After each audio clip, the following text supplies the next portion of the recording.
And that the politicians will not even let it happen. So are politicians the biggest hindrance in our nation becoming more secure? Are they politicizing everything from terror to police reforms to ensure that it's the Aam Aadmi who deserves better security actually doesn't get that better security? What needs to be done? What's the solution? The biggest hindrance to this country's progress has always been the bureaucracy and the politicians.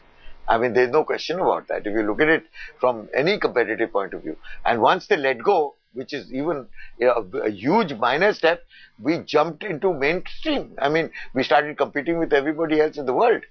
They had to allow, we had to force them to let go of the stranglehold that they had on this country in any which way.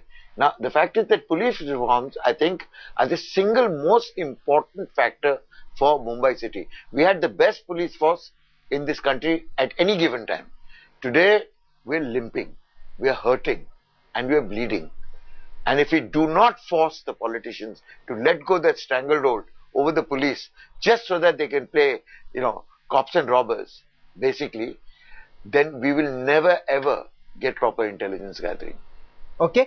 In your opinion, what's the way forward? I mean, is Anna Hazare's satyagraha for everything from RTI to Lokpal to police reforms, is that the only way forward? Is that the only way you can get politicians to listen to you? What's the way forward? What's the solution? The only way to go forward as far as politicians are concerned is a vote bank.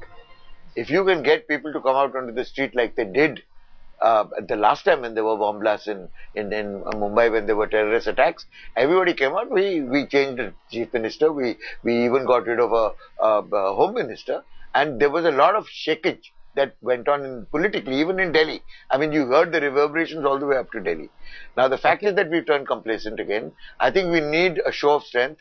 I think we need a lot of youngsters to come out, not just light candles, but shake the establishment. You're right. I mean, last time people did come out, they did light candles, but it unfortunately didn't translate in terms of people coming out in large numbers to vote. But you're absolutely right. Yeah. That's the only way forward.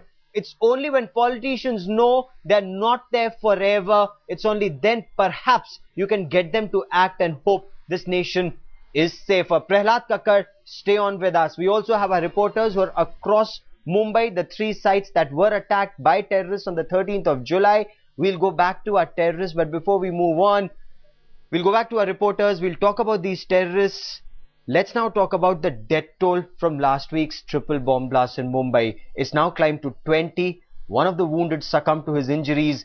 He was serious burn injuries at the JJ hospital late yesterday. We're slipping into a break. As we do that, we pay our homage to these victims of 13/7 with a prayer and hope India remains safe from terror.